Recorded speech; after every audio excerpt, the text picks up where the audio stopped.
This story began in Jiangxi province in the city of Jinyang. In the medical clinics the voice of a doctor was heard who received the elder. The doctor touched the elder's head with 2 fingers and said that his tumor had grown in his head. Dr. Suk was very worried about the elder and asked how he was feeling and did he have a headache today. The man replied that the headache had only gotten worse, but he thought he could still stand it. The old man took a cup of tea and drank the hot tea. After that, he asked the doctor to just be honest with him and tell him everything as it really is and not deceive him. The old man was very upset because his tumor was growing and he asked the doctor how long he had left to live. Suk was very afraid to tell him about this, but still decided to be honest with him and said that now his internal chi energy is protecting his blood vessels, but soon he will lose his mind from unbearable pain. The doctor told him that soon he would not be able to wake up all day because of this pain. The man immediately finished his tea and put the cup on the table. The elder left the hospital and before saying goodbye to the doctor, he said that he no longer needed to return for treatment.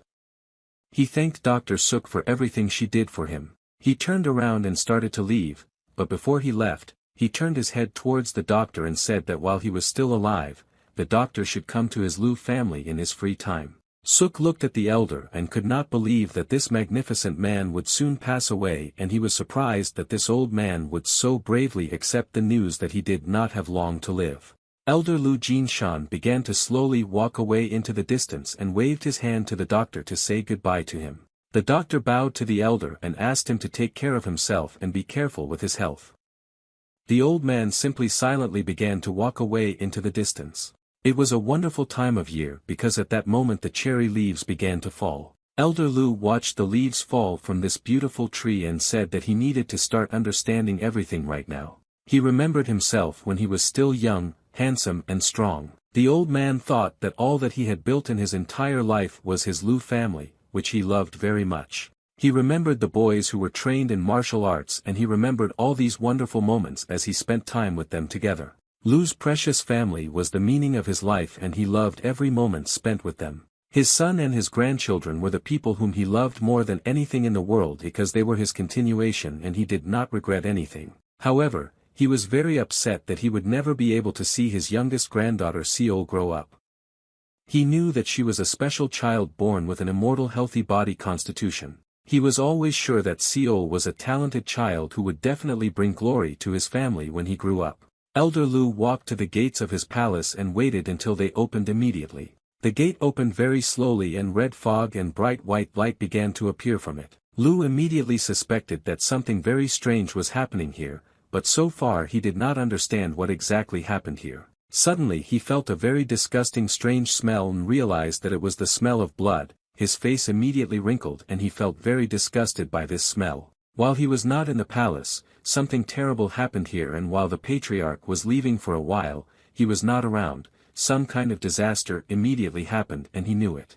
Lu saw a large crowd and began to run through this crowd, ordering everyone to move away and make way for him. When he was able to break through this whole crowd and came to the crime scene, he saw something very terrible. The corpses of killed soldiers lay on the earth and he immediately realized that some kind of battle had taken place here and many people had died during this battle. He looked around and tried to understand what happened here. He wanted to study everything and analyze, but all he saw were only the corpses of people, among whom were women and children. I understood that the people who did this were real monsters. He walked near all these corpses and looked at their faces. He recognized his friends among these corpses and understood that these people had died. But he didn't know what happened here. He saw his daughter-in-law among the corpses and could not believe that she was also dead. He asked her to open her eyes, but she was already dead. He begged her to wake up again, but it was useless. Lu turned pale and realized that he felt very bad because his heart hurt a lot when he looked at his dead relatives and he decided to sit closer to them. He understood that they were all dead. He filmed what kind of crazy monster could do such evil and kill these beautiful people. Lu began to cry and tears flowed down his face and he screamed that he had lost everything that he loved so much. People communicated with each other and they were all at a loss because they did not know who could commit such evil. After all, the Lu family never had enemies. But the girl suddenly showed her grandfather that it was not her who was making such sounds, but these sounds were made by a frog that she was able to catch in her garden. People ran to the elder to stop him. They shouted that if he kills himself now, then no one will be able to take revenge on these scum for his family. Lu thought about revenge, but he understood that he would not be able to adequately take revenge on these monsters because he now has a very sick and old body, but the most important thing was that the problem was that he did not know who killed his family. Lu thought that he could no longer take revenge and it would be much better for him if he took his soul right now and joined his family. But suddenly he stopped because he heard a child's cry. It was the voice of a child who was still somewhere nearby. The elder immediately threw his knife to the ground and ran to look for the child. He found a large barrel that stood not far from him, and from this barrel the cry of a child could be heard. He opened the lid of this barrel and looked at what was inside it. When Lu looked inside this barrel, he saw a child crying and immediately realized that it was his granddaughter who was still alive. It was Seol, his little granddaughter, and the elder immediately began to sob because he could not believe that any of his family members were still alive. He took her in his arms and began to hug her. He was incredibly happy when he found out that his little granddaughter was alive. He immediately ran inside the building with his granddaughter, and at that moment he thought that it was all the work of those monsters who wanted to destroy his family, and he understood that these monsters would return when they found out that his granddaughter was still alive. People began to shout joyfully that the youngest granddaughter was alive and assumed that the daughter-in-law had hidden this little girl before her death. A few minutes later the elder left the building and was very serious. He went to the podium from which he usually addresses people and asked the people who were now present here to help him bury his family in this city, but he said that he wanted to bury them with his own hands. He shouted very loudly that in front of all the witnesses who are now here, he wants to swear to heaven. He said that he will not rest until they paint this divine fire dragon spear that belongs to his family in the red color of the blood of these scoundrels who killed his family. He could never forgive the people who killed his sons, his daughter-in-law and his grandchildren for this act. He bit his lip with his teeth so hard that blood began to flow down his face, and he said that the truth is on his side, so he is not afraid of these scumbags. The old man moved very quickly through the forest and jumped from one point to another in a very short time. It seemed that this old man could move faster than many young people. He was thinking that several decades had already passed since he last used the art of fast travel. But suddenly the girl pulled out a dangerous snake from the bag, which was very angry because her peace was disturbed. But he still continued to use these combat techniques in order to move quickly. He understood that survival now comes first for him and he must overcome his pain in order to protect his granddaughter. Suddenly, a sharp blade of a blade appeared in front of his face, which was already very close to his face and could have injured him. An unknown ninja appeared out of nowhere and wanted to attack the old man, but the elder managed to dodge this blow and did not receive damage. Lu himself was surprised that he still had such a good reaction and was able to dodge this blow using his reflexes developed in his youth. The ninja used the dagger that was built into his boot to strike again. Lu was able to dodge this blow again. While flying, he thought that it was an ambush and he was attacked for a reason. He saw that the ninja who attacked him was moving very quickly, but his movements were very simple. Lu understood that he still had a very long way to go and he could not spend much time on this ninja, so he had to quickly take care of him and kill him. After Lu struck, he immediately disappeared somewhere. Ninja stood in a defensive stance expecting that he would now receive a strong blow, but nothing happened and he did not understand what happened. Suddenly the ninja saw that this old man was now lying on the ground and holding his hand behind his back. Lu heard the sound of his back crunching and realized that his body was already too old and could no longer perform martial arts skills. He was very upset because he was very old and could not fight normally. Because if he was now 10 years younger, this one would not have forgotten me already dead, but he understood that the safety of his granddaughter is now a priority. Lu got up from the ground and began to run very quickly. He understood that the situation could get even worse if the companions of this ninja came here now. The assassin saw that this old man was now going to run away from him and realized that he needed to catch up with him and he could not miss this old man. Lu felt that this ninja was catching up with him and therefore constantly asked his body to move a little faster in order to break away from this ninja. Lu turned his head and turned to this bastard. He said that if this killer still has a drop of compassion, then he should just leave them alone and the murder of an old man and a newborn child will be on his conscience. The old man understood that this ninja was unlikely to listen to his words and began to run even faster in order to break away from him suddenly. He saw that a sharp blade flew past him.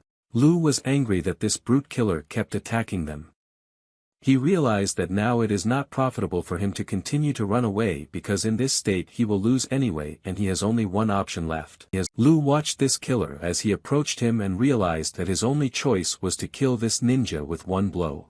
The old man raised his spear and was preparing to strike. He understood that he only had one chance. The ninja saw that the old man was about to attack him and realized that he needed to dodge this attack. The old man swung his spear, looking for the right moment to throw it at the enemy, but at that moment the ninja jumped into the air. Lu understood his enemy's tactics and was able to find his body in the air. Now all he had to do was throw his spear at the enemy. The ninja was flying from top to bottom and wanted to strike this old man from the air. Suddenly, the assassin released his two sharp knives from his hands and saw a bright light. Lu began to make his combination of gifts, which was called the family spear technique, and after that he released his spear from his hands and threw it at the enemy. The spear hit the enemy's body directly and pierced him through. This hit was called the desire for extreme speed. Lu threw his spear so hard that he was able to throw the ninja back and chain him to a tree. He had spent a lot of energy on this military equipment, and all this time his granddaughter was sitting in the bag behind her, watching everything in fear. Lu slowly began to approach the ninja who was hanging on the tree in order to take his spear back. The old man hit this ninja on the cheek with his palm and said that he warned the ninja that if he followed him then he would be lucky. Lu took off this killer's mask and looked closely at his face. The old man understood that his expectations were justified because he did not recognize the face of this person. He needed to find out who was behind him, but Lu understood that monsters like this guy would choose suicide instead of answering questions. He saw a black dragon tattoo on his body and realized that this was the only thing he could get from this guy, but he had never seen such tattoos before and for him it was an unusual tattoo. He suddenly heard his granddaughter start crying and immediately turned his head towards her. He said that little Seol was most likely very surprised by everything that was happening here, but he asked her not to be afraid because he would protect her. He looked at his granddaughter with very kind eyes and said that her grandfather would definitely protect her and would not let anyone offend her. Seol smiled and started laughing. She really loved it when a girl looked at her with a kind look and talked to her.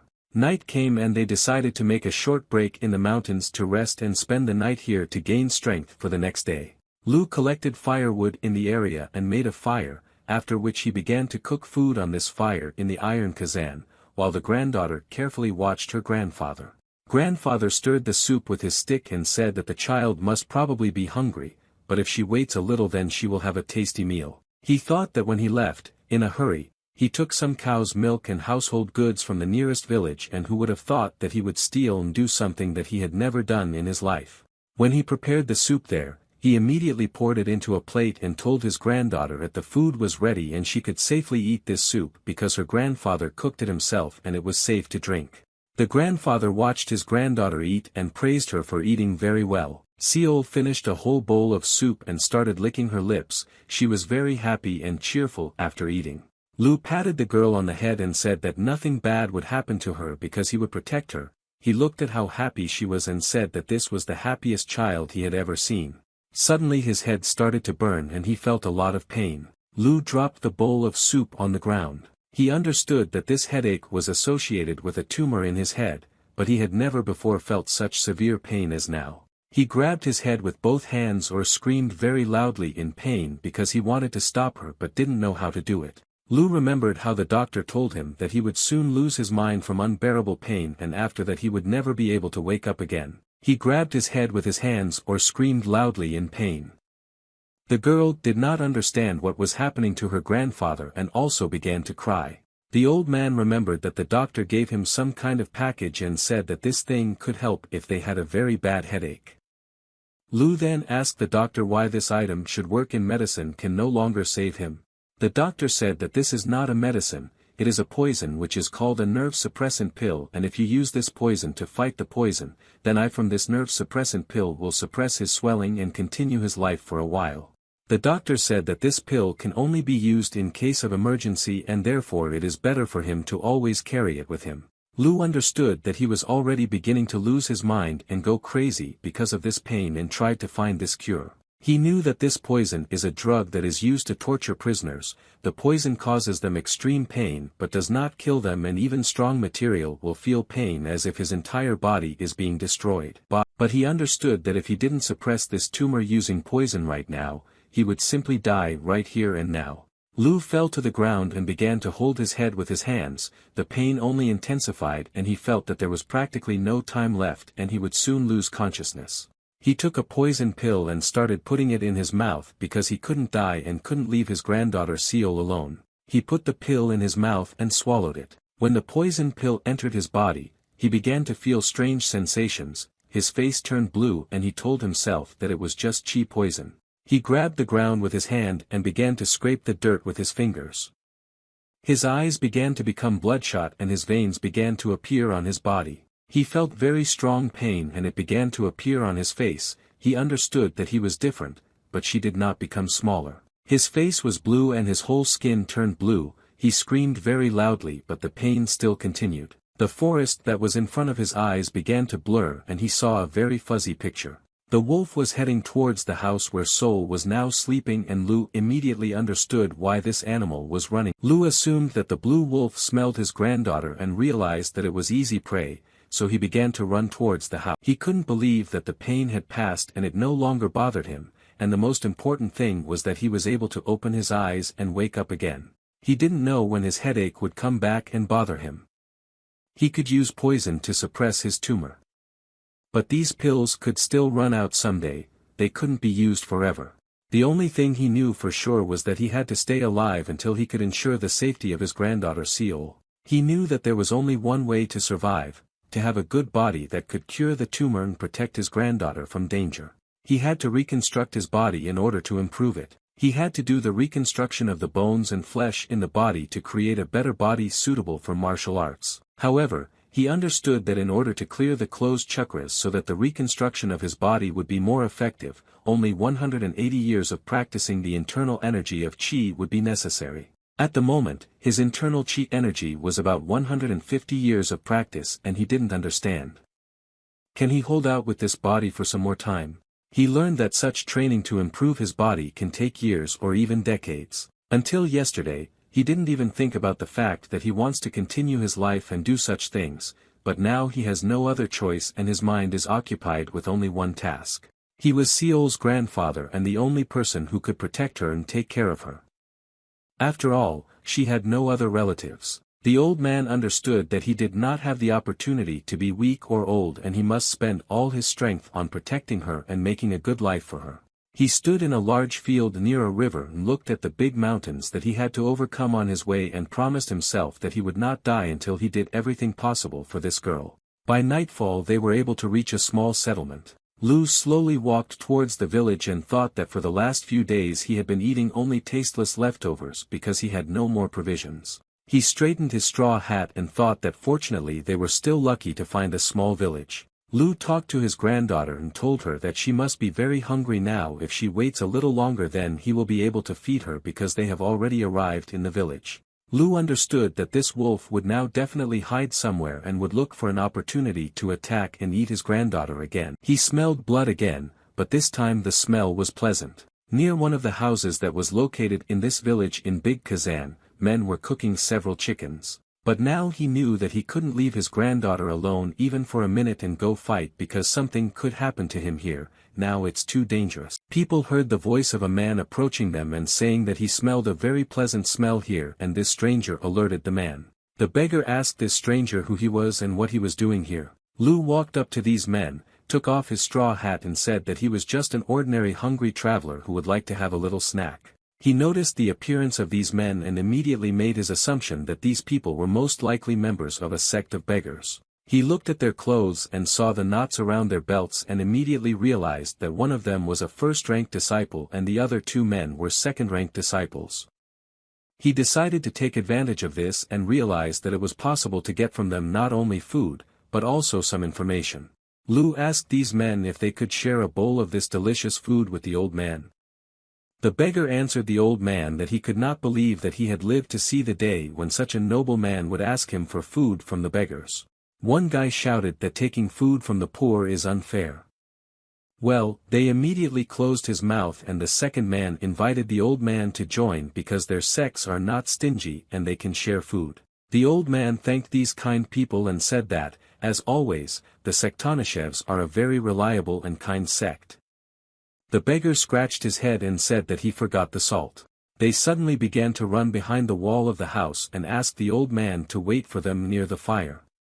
He told them that they could take their time. He looked at this fire and was very happy because he understood that now he could finally eat normal food. The beggars were standing near the fence, and one of the guys said that this old man was undoubtedly Lu Jinshan of the Seven Lu. He knew it by the clothes and the child on his back. He suggested to his comrades to catch this old man.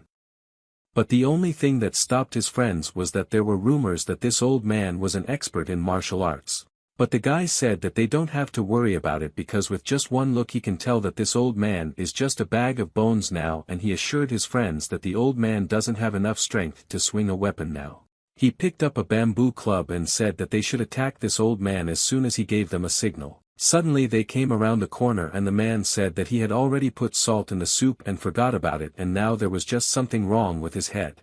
But suddenly the expression on this guy's face changed when he saw the old man standing in front of him. Lu stood near the cauldron with food and said that this food had a very incredible taste. Did he ask them to succeed, or did they agree on something around the corner? He poured the broth into a plate and gave it to his granddaughter so that she could also enjoy this incredibly tasty and amazing food. The old man asked these guys why they were going to attack him and was it related to the monsters that killed his family. The beggar was shocked that this old man heard their conversation behind the wall. He was amazed because this old man had such good hearing. Their leader immediately ordered his boys to attack this old man and kill him. They took their bamboo sticks and ran towards him to attack the old man. The first guy who ran up to the old man to hit him shouted that grandfather should treat this as a premature trip to hell. Lu was very calm at that moment. He took the spoon in his hand and slowly raised it up. He was very confident in his abilities and therefore was able to hit the bamboo stick with his small spoon. The beggar was not prepared for the fact that this old man was so strong, and he broke his arm the moment his bamboo stick came into contact with a small spoon. The second man wanted to hit him from the back, and before hitting him he shouted that he was pissed off about this damn old man. But suddenly he stopped in place and didn't even have time to strike. Something happened that he clearly didn't expect. Lu threw his small spoon directly at this aggressive man's forehead and he fell to the ground. At that moment, a third man pounced on him from above and wanted to strike him on the head and kill the old man with this blow. Lu wiped his mustache with the remains of the soup that remained there and then raised his hand up. He protected himself with his hand, and when the bamboo stick came into contact with his hand it simply broke in half. He grabbed this guy by the throat with his hand and lifted him into the air. He asked why they just attacked him, and asked if the beggars had somehow ordered them to do this. He wanted to know if the sect of beggars were also people who had something to do with ordering an attack on his family. Lu said that it makes no difference to him whether the beggar sect did it or someone else, it doesn't matter to him at all. He said that if this man doesn't tell him now about who did it, he will tear him apart here and kill him. The man who was behind at that moment said that he did not know who did it and they were not related to the culprits who attacked the Lu family. He said they were just following orders from the alliance. Lu asked about what specific alliance is this beggar talking about now. And he asked to tell everything about the order that the alliance gave them. The beggar didn't want to tell anything and just started crying and complaining that his arm was broken. He asked this old man to look at his broken arm and let them go. They gave him a piece of paper on which it was written that Patriarch Lu Jinshan is wanted as a murderer who killed innocent people. Because of him the alliance is dying. He couldn't believe his eyes because everything that was written in this piece of paper was not true, and he didn't understand why the Murim alliance wanted to hunt him. He crumpled up a sheet with information about his search and said that he didn't understand how they could write such nonsense. In order to find out the full story of what happened to this old man, you just need to ask the residents of Jinyang County. However, he could not ignore the fact that an order was issued to search for complex information. This means that the Murim alliance may be connected to the murder incident of his family. He understood that someone holding a high position in the Murino alliance was pulling the strings and making this mechanism move. This man ordered his family to be killed. Lu started running every morning to get back into shape. He filled his day with a lot of training every day and improved his body to become stronger. Now he realized that his enemy could be the Roman alliance itself and he had to prepare himself to fight them. He trained and did not stop for a second. He thought that he would have to devote at least 5 years to the reconstruction of his body. Lu walked up to a large stone and put his palm on it. He stood near a giant stone and wanted to do a workout that would help break such a big stone. His knees and joints hurt very much when he loaded himself with heavy training, but he understood that he had to endure this pain. He thought only that if it became clear to him that the Murim alliance was behind the destruction of his family, he will destroy them just like he is now going to destroy this giant block of stone. He activated all his abilities that were inside his body and used the energy to destroy this stone. He knew only one thing, that he needed to use his powers 1,000,000 times more and maybe even 10 million times more than now. Lu began to release a huge amount of energy from his body and felt that the stone began to crack when he touched it with his hand.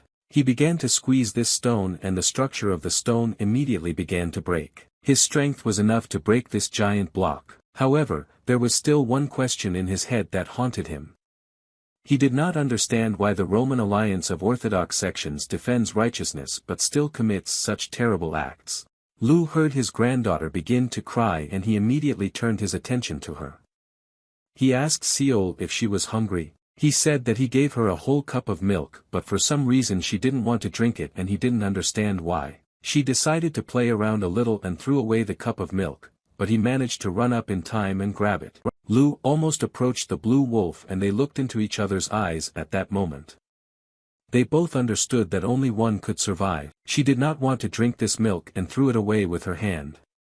The old man immediately realized that this girl had a character like her father. He thought that the girls needed to eat anyway and suggested that she eat some fried rabbit meat. Seol was very happy when she saw the delicious meat. She smelled it and immediately became happy and saliva flowed from her mouth. Lu, ask your granddaughter how she's going to eat this meat, because she doesn't have enough teeth to chew it. He asked his granddaughter to say the word grandfather if she was hungry. She really wanted to eat and therefore tried to repeat after her grandfather and name this word. He was delighted when he heard the first part of the word grandfather.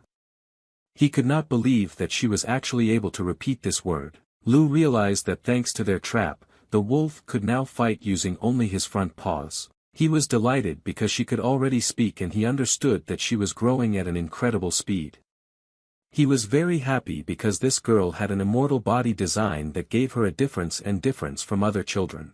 Lu smiled and said that this is truly an amazing child and he is very glad that this is his granddaughter. When she managed to say the word grandfather, she constantly repeated it and tried to say that she was hungry. He said that he couldn't give her meat and so he went to look for ingredients to cook porridge for her.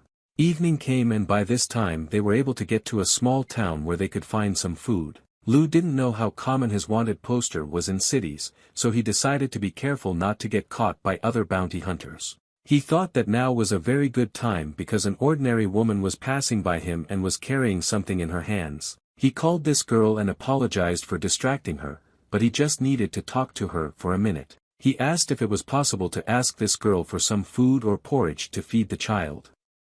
He said that she had not been eating properly for several days. The girl tilted her head towards this little girl and said that for such a cute child she always has some food. She said that she had some breast milk and could feed this little girl.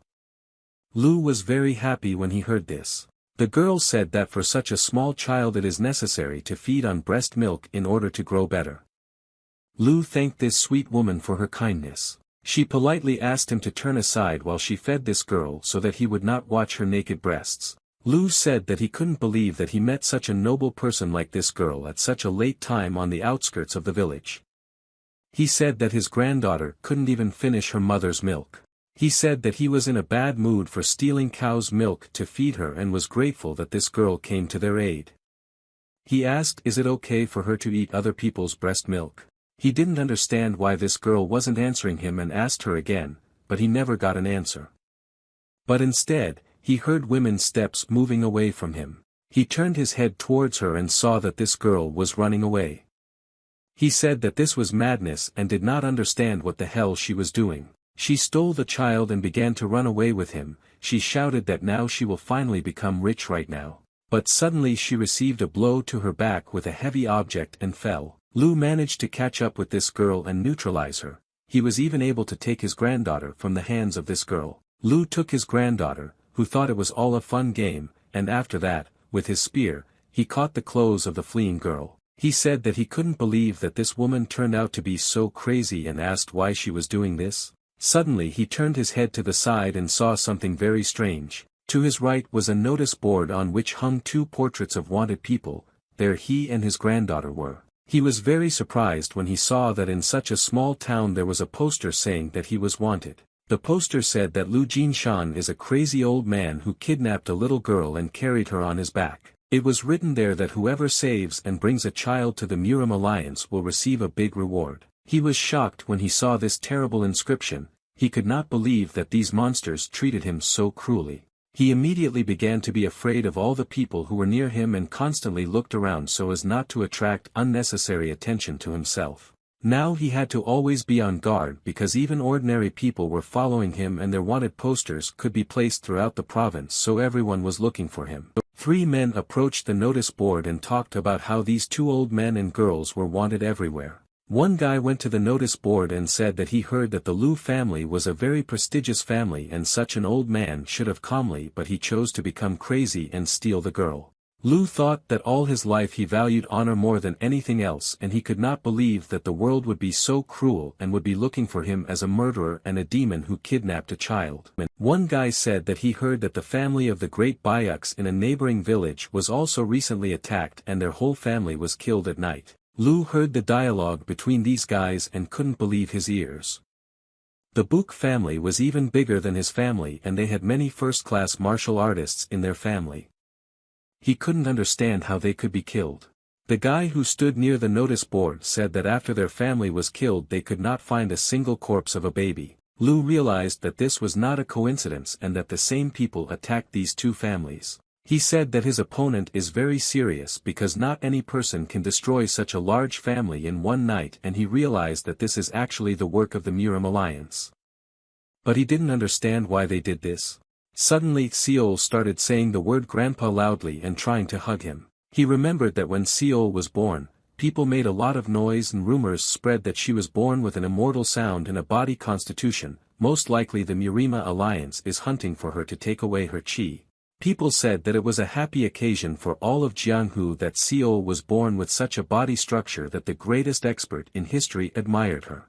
The man held a book in his hand and smiled. Lu understood that the Murima Alliance was well aware of the existence of Seol. In the end, the goal of these monsters was achieved and they killed all the members of his family but were never able to take the girl. He got angry because of this damned garbage he is now in very big problems. He understood that he could fall into a state of shutdown of chi energy and become insane. The bandits saw this old man and said that he could not go far because he was already old and was carrying a child with him. They told this old man that he would make a mistake when he allowed them to survive, and so they brought the best killer in the entire area here to deal with the old man. The killer said that he would be the person who would bring these 2 wanted men into the Murim Alliance. Lu said that he doesn't care at all anymore. I can't do whatever they want. The killer said that today is a very good night for him and he cannot believe that he has a chance to make a name for himself so easily. But suddenly this old man disappeared somewhere and he didn't understand what happened.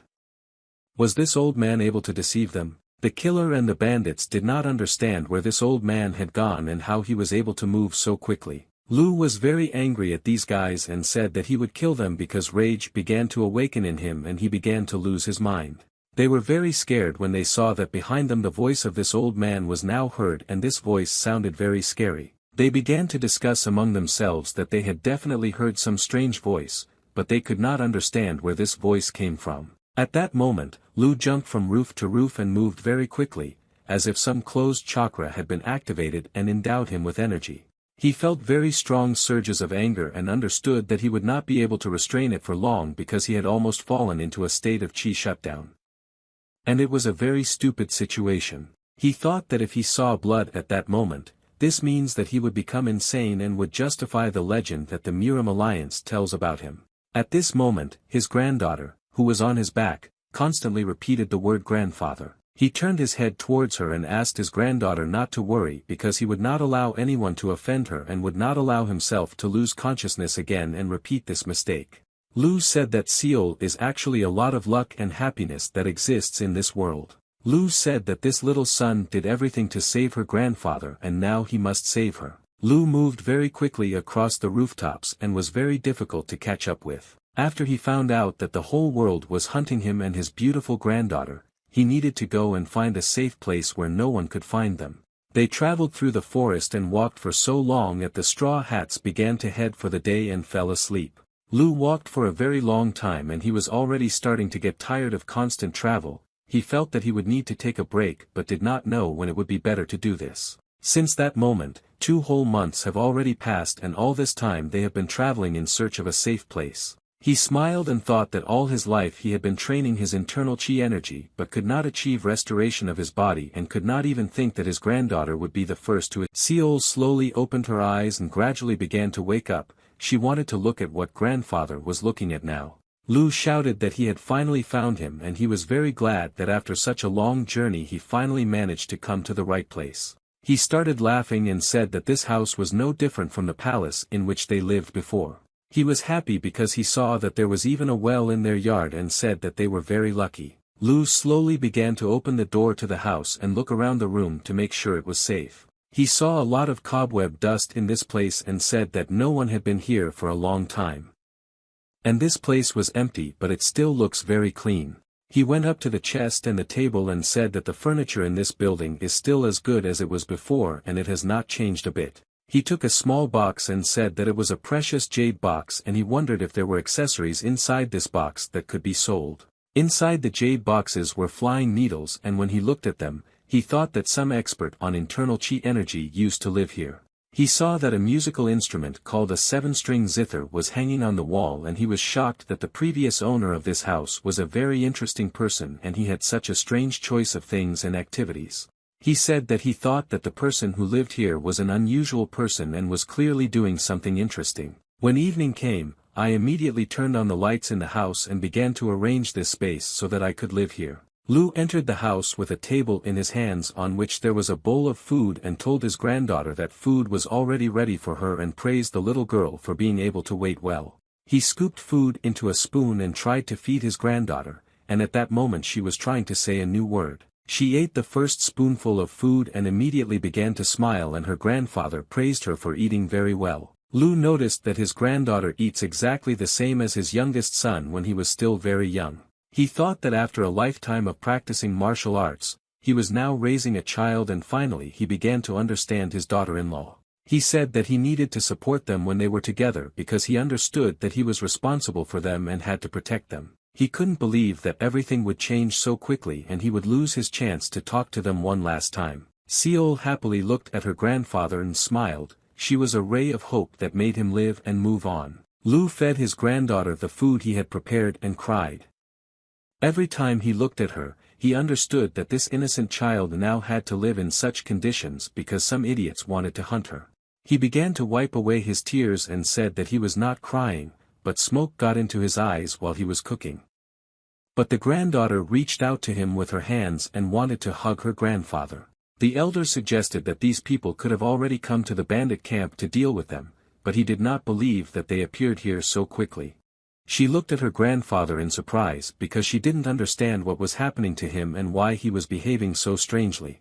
He was offended by himself for showing his granddaughter such a weak side of himself and he didn't want her to see him so pathetic. He looked at the sky and asked him, will he really have to wander around the world for so long in search of peace for himself and his granddaughter? He couldn't believe that this was all happening to him. He thought that when he found out that the Miram Alliance was looking for him, he wanted to destroy them all so that they would stop hunting him and creating a threat to him and his granddaughter. But he thought that revenge could wait. Because now the most important thing for him is to raise his granddaughter so that she is happy and healthy. He went outside and saw that the wheat fields in the yard were very fruitful and the well was also located near this field and it was very convenient. He started working in the field using tools and said that this is an ideal place to grow vegetables. He worked with a rake in the garden and constantly talked about how he would plant a lot of vegetables so that Seol could eat them. The bandit was preparing to be killed, and suddenly he heard that one of the warriors wanted to cut off his hand before killing him. Lu felt very severe pain in his back and began to scream very loudly in pain. The girl heard her grandfather screaming very loudly and immediately began repeating the words after him. She stood next to her grandfather and repeated after him all the words that he said or shouted in this way. She learned to talk. But Lu was very surprised when he saw that his granddaughter, for the first time in her entire life, was standing on her own and not crawling. He sat down and invited his granddaughter to approach him with her feet. He persuaded her to take her first steps. Seol slowly began to take her first step towards her grandfather, but suddenly she tripped over a stone that was lying on the ground and began to fall. Lu managed to catch his granddaughter and didn't let her fall. He said that this is an amazing child. And he can't believe that she has already started walking and talking at such a young age, because she is very small. He took this baby in his arms and smiled at her. After that she smiled at him. He said that the baby probably wants to play with her grandfather, and she was immediately happy when she heard that they were going to play now. Grandfather put his straw hat on her head and took her hand, after which he helped her take her first steps on the earth and explained to her how to walk correctly. Night fell and there were a lot of different stars in the sky that were hiding under gray clouds. Lu spent the whole evening thinking that his granddaughter really took her first steps today, and most likely she was tired. That's why she's sleeping so soundly, and her sleeping face is no different from an angel. He thought that while she was sleeping he needed to go hunting in order to feed her meat tomorrow because her body was growing and she needed to eat a lot. He very quickly began to move through the forest in search of prey in order to feed himself and his beautiful granddaughter tomorrow. Lu thought that in the dark his senses are enhanced and he better senses the wild animals that roam this forest, and now he can calmly use the art of body lighting to find these animals. He began to run very quickly through the forest and look for his prey. He had to find at least some traces that would lead him to the animal. Lu found a tree in the forest on which there were claw marks of some large animal, and he thought that there must be a large elk nearby, and if he does not stop this elk then this animal will destroy his garden. He decided to follow its territorial markings and try to catch this large animal, and while he could smell it, he followed its trail. But suddenly he turned his head to the side and noticed something very strange. It was something that attracted his attention and made the old man stop. He was surprised that he saw people here. He didn't understand where they came from, because besides him and his granddaughter, there shouldn't be anyone here, because this place is deep in the mountains. The man told the two guys who were standing in front of him that they were late and asked what was happening to their faces now. He was trying to find out if these guys received the tax of people exporting. Lu understood from their dialogue that these were unusual people and these were bandits, and apparently this mountain was the refuge of these bandits. He asked these guys when other people came here. The guys told their leader that these people who came here were support from the Wudang sect and they were guarded by two Taoists who were constantly next to them. He said that because of these people, most likely his brothers were killed by these idiots, and the younger one replied that it was so. They said that they also managed to kill one of the Taoist idiots, and he heard that this guy was a second-generation sect disciple. The main bandit asked what happened to the second guard. The guy answered him that when their assistants arrived, he ran away with his tail between his legs and was scared because he understood that they could kill him. The leader of the bandits started yelling at this guy for acting like a coward and said that this guy should have killed both of them. They ran away to the cowardly girl. Lu listened to these bandits arguing among themselves and thought that they were right. After all, they should kill them both and destroy the evidence. He understands that since they mixed with the Wudang sect, in this case, a punitive squad will be formed against them, which will soon be here and arrange a bloodbath for them. Lu understood that the situation in this area was becoming very tense and problematic because this mountain was home to him and his granddaughter, and he needed to draw a line before they intervened here again. The main bandit heard some strange noise in the depths of the forest and turned his attention to this place, but when he turned his head there was no one there and he became curious about what happened there. He immediately grabbed the blade that hung on his belt with his hand and asked what kind of rat is now hiding in the forest and is afraid to show itself to them. Lu showed himself to these people and came out from behind the bushes. He said that this is not the way to talk to elders who are respected people, and calling an unknown person a rat can be very life-threatening. He put the spear on his shoulder and his hair fluttered very beautifully in the wind. He said that this bandit was not going to develop and would congratulate his new neighbor for settling here. The bandits started laughing when they saw this old man. They said that this is some crazy old man and they think that his children must have left him alone, that is why he is acting so strange here now.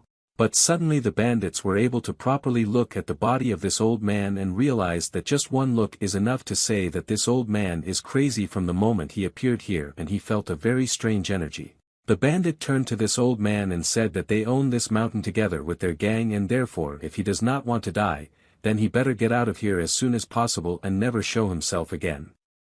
After all, if he angers them, they will change their attitude and I will drive myself very rudely with him. Lu began to laugh and said that this mountain has no owner, and he was very surprised that this mountain belongs to someone else besides nature itself. He suggested that these bandits go to his lair and inform their leader of the bandits that he now lives in this mountain. Suddenly his eyes turned red and his voice changed. His voice was like the voice of the devil, and he said that if they appear here again he will simply kill them and shed their blood, and therefore they better not even come near this place. The bandits got scared when they saw all the power and danger of this old man. They couldn't even believe that he was such a terrible person. The bandits very politely and humbly bowed to this unknown old man and said that they would immediately go to their lair and inform their boss that this elder now lives here. After that, they raised their heads, and the main bandit said that the old man most likely expected that they would react to his words exactly like that. Lu replied that he did not expect such a reaction because he knew that these bandits would not actually respond to his threats. The main bandit said that this crazy old man decided to joke with them and therefore ordered his henchmen to attack him immediately. The little robber jumped on the old man and decided to attack him with his dagger. He said that this crazy old man will die today in the nature that he loves so much. Lu didn't know what the right thing to do was to ensure that these bandits never came to this place again and forgot about its existence. He decided to show them the huge difference between his strength and the strength they possess. Therefore, they decided to demonstrate their talents and easily repel all their attacks. Lu showed these loser bandits that he could, with one snap of his finger, deflect a blow from this bandit's blade. The bandit was not ready for such a blocking of his blow and flew back. His sword immediately broke into several parts and he did not even have time to notice it. The main bandit also decided to join the battle and attack this old man. He made a quick jump towards the crazy grandfather and decided to attack him. He stabbed with his blade in the hope that he would be able to damage this old man and finish him off as quickly as possible. He landed on the ground and said that he was very sorry for this poor old man because he should have immediately listened to them when they suggested that he leave on good terms. At that moment, the main bandit heard the voice of an old man behind him and was shocked that it was his grandfather who was still alive after receiving heavy damage from the dagger. Lu raised his hand up and was preparing to deliver one very strong blow to his opponent. And at that moment he said that unfortunately these stupid bandits did not understand what he was trying to say. He hit his opponent with his palm directly in the back, and this strike is called a back lightning strike. After this strike the opponents receive very heavy damage. The bandit began to scream very loudly in pain because he did not expect that this grandfather would be so strong and was not prepared for the fact that he would receive such great damage. The main bandit began to sit on the ground and writhe in pain. He said that he was in great pain. But the old man said that this bandit was exaggerating and the blow was not so strong and could be survived. Suddenly the bandit actually realized that he was not in as much pain as he thought. And it was all this old man's tricks. He got angry at this crazy grandfather and started showing his teeth. He wanted to take revenge on him somehow. He picked up his sword from the ground again and started screaming very loudly that he wanted to kill this crazy old man for what he had just done to him. Suddenly a dent appeared in the tree trunk and the guys began to look at this dent in fear. They did not understand that it had just happened. The bandit also turned his head back and began to look at this dent in the tree.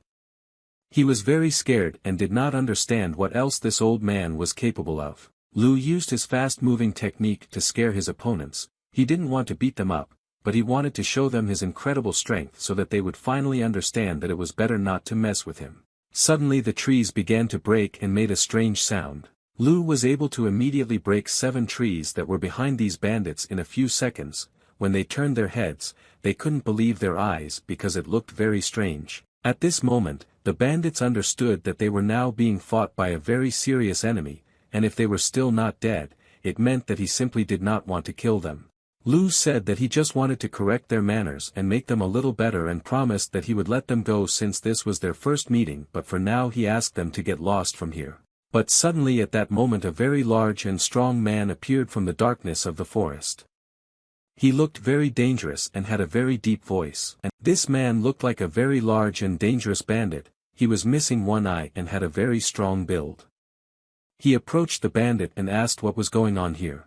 Lu said that this was the first time he had seen such a sophisticated and strange person as this big guy and was surprised that this big man had learned martial arts skills and was good at them. The big man didn't pay any attention to this old man and asked his henchmen why are they here now arguing with this old man and just won't shut his mouth. The thug realized that he would have to do everything with his own hands and immediately attacked this old man with his big axe and said that all they had to do was just split this grandfather's head. Lu was ready for the fact that this giant could suddenly attack him and therefore prepared for this. He was able to dodge the blow of his axe in time and slipped under him. Axe blade stuck in the ground. Lu immediately decided to counterattack this brute and gave him a very strong uppercut from below in order to knock this giant off balance and try to break his jaw. Lu spent a lot of his internal energy on this blow and made this giant fly into the air and fly back. The big man was not prepared for the fact that he would receive such heavy damage and flew into the air. Now even small bandits were shocked that this old man was so strong, even a giant could not protect them and cope with this crazy old man. When this big guy fell to the ground, the earth began to shake and a lot of dust appeared in the air. Lu said that this will happen to all the idiots who want to fight the old man and I will not listen to his requests. He repeated once again that he warned them that he could let them out of here alive if they just listened and got lost and would never show themselves to him again. They didn't understand what to do because they were very scared and their bodies simply froze in place and they didn't know what they now needed to do with all this. Lu shouted that this strange feeling was happening to him again. He didn't understand why this terrible feeling always appeared at such an inopportune moment. The bandits saw that the old man fell to the ground and began to hold his head. They did not know what was happening to him and why he suddenly began to behave strangely. Lu ate a poison pill because he understood that he could not suddenly collapse and die now because his granddaughter was now at home alone. The bandits carefully watched this old man and tried to understand what he had just put in his mouth and why he ate this strange pill. They assumed that this old man had just eaten a pill to suppress nerves. But this pill was poison and they did not understand why this old man had just decided to eat poison. They understood that this old man was now in a weak position and realized that now was the best moment to attack him, because then it would be too late. They started kicking him and trying to attack him from different sides because they were already very tired of this damned old man. They beat this old man with their feet and hands and shouted at him for daring to come to their mountain and imagining himself to be the new owner here. Lu at that moment was lying on the ground and covering his head with his hands. He felt very bad due to the effects of the poison. And in addition to this, he was beaten by bandits. They said that they would not allow him to die an easy death. Therefore, they decided to torture him first. He realized that he was beginning to lose consciousness and the last thing he saw before he closed his eyes was the foot of one of the bandits approaching him. He began to lose consciousness and close his eyes, but he tried to resist this state because he remembered that his granddaughter was now alone at home. He didn't know what would happen next and all he thought about was that his granddaughter could now be left without her grandfather and something very terrible could happen to her. After some time, he opened his eyes and saw some unfamiliar robber hitting another bandit on the cheek with his palm. This bandit didn't understand why he was beating him now. He thought that he did everything right and he thought that he was being treated unfairly now. But the unknown bandit continued to hit this guy on the cheek with his palm and said that he had never met such stupid idiots as this one before. Lu opened his eyes and watched the big bandit beat up the smaller bandit and he immediately realized that most likely this big bandit was their leader. Lu was tied with chains and chained to a pole, he could not move and could not move his body. But the most important thing for him was that he was still alive and did not understand how much time had passed since he lost consciousness. The first thing he thought about when he opened his eyes was that his granddaughter was now alone at home and he did not understand what was happening to her and how long it had been since he lost consciousness. The main bandit noticed that this was a crazy old man who was brought to their lair, had just woken up and immediately paid attention to him. They saw that he had regained consciousness. This meant that now they could talk to him. Lu looked carefully at the man who was now standing in front of him and immediately realized that this was the bandit leader. Because his behavior was the same as usual among bandit leaders. The leader said that his children were very rude to this elder and they did not know who to deal with. Lu didn't understand why he constantly finds himself in situations that are very difficult for him to get out of, and he didn't understand why he now had to face this bandit. From the abandoned building the voice of the bandit leader was heard saying that his people were very rude towards the elder. He said that he wanted to apologize instead of his bandits for their behavior because they did not know who they were dealing with. The old man thought that the leader of the bandits who was standing in front of him was actually under the man, and the old man imagined what exactly this man was planning, but he did not want to play along with them. He said that he must return to his granddaughter right now, but these bandits chained him in steel chains and therefore he cannot now get out of this trap. The leader of the bandits continued to apologize to the elder, saying that if he had personally found out that such a neighbor lived next to him, he would have initially come to say hello. The old man said that if he was so sorry then why don't they just let him go. The leader of the bandits began to shout at his ward to immediately bring the keys and free the elder, and the little bandit said that he had brought the keys. The bandit leader said that he is first going to remove the chain from the elder's body, but the old man needs to wait a little because this process will take some time. The bandit put his key in the lock and loosened the chains, after which he asked the elder to ease his anger. As soon as the elder felt that he had been freed, he immediately struck the leader of the bandits with his knee directly in the chest. The leader of the bandits at that moment felt all the strength and anger of the elder whom they chained, and after the blow he began to fly back. The elder got tired of waiting for his hands to be freed from the chains and decided to free himself from them. The elder had incredible strength and inside him was an unusually large amount of internal chi energy, and he tried to break the wooden pillar to which he was tied. The thug saw that the old man was trying to escape and immediately struck him with his axe in order to stop this old idiot because he could no longer stay in place and watch this. The elder began to run forward very quickly and was able to dodge the cook's blow in time. He managed to arrange it so that the axe fell straight into the iron shackles that bound his hands and freed his hands. He dealt the strongest possible blow to this thug and threw him into the wall. After the thug hit the wall, he broke it and flew out into the street. The elder didn't want to just let this thug go and so he ran out into the street after him. The thug was very angry at this old man for hitting him so hard, and the thug wanted to take revenge on this grandfather. But the elder did not want to waste his time on this fat idiot and therefore used his face as if there to make a jump. The elder pushed away from the face of this thug and jumped very high into the air. The thug tried to catch him but nothing worked and all he could do was just shout to the other bandits to stop this old man. The elder, at the moment of his flight, lowered his head down and saw that there were now a large number of bandits below him and he did not expect that there would be so many of them here. The thug of the bandits gave an order to his archers, who at that moment were on the protective wall, to start shooting at this old man and in any way make him fall to the ground. The elder began to cover his body with his hands and said that it would be difficult for him to dodge all these arrows but he must prepare to give at least one hand. The archers began to pull the bowstring to make a shot. They all aimed at the elder flying in the air. The leader of the bandits gave the order to the archers not to shoot the elder and ordered them to just let him go and let this grandfather go quietly. The elder did not understand what the order of the bandit leader was connected with.